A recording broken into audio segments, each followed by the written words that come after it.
हाँ हाँ, ये दुकानदार से जबरदस्ती पैसे छीने थे ना, आजा उनको अभी भांटे। अच्छा, मैं अभी आ रहा हूँ। वैसे बताओ, किसी ने देखा तो नहीं? हाँ ठीक है, मैं भी आ रहा हूँ, टेंशन नहीं लो। हाँ, ये क्या चक्कर है? अभी जाके देखता हूँ। इस मरतबा तो खुशी अच्छी तरीके से होगी।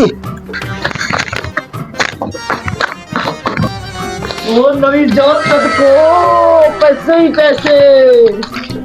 अच्छा, जो दुकानदार से जबरदस्ती पैसे छीने थे वो सब यही है? हाँ हाँ, सब यही है। 4,75,000 है। सब गिन लिए ना? हाँ हाँ। ओए ओए, इस साल तो अच्छी खुशी मनाएंगे। अच्छा, ये चक्कर है। इनका तो बैंड बजाना पड़ेगा। ये क्या चल रहा है? आप कौन हो? हमारे घर में क्यों घुस के आए हो? मैं CID से हूँ। हाँ CID, फिर हमारे घर में क्यों घुसे हो? कुछ तो गड़बड़ है।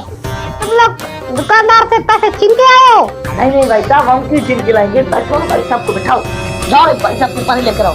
देखो भाई साहब, बाप को नहीं जरूरत नहीं है। बैठो बैठो। देखो भाई, बात ये है। बस कोई बात नहीं। भाई साहब, दरअसल ये पैसे चुप करो, मैंने एक बात कहा है। भाई साहब, बात तो समझो। मैं पुलिस को फोन करो।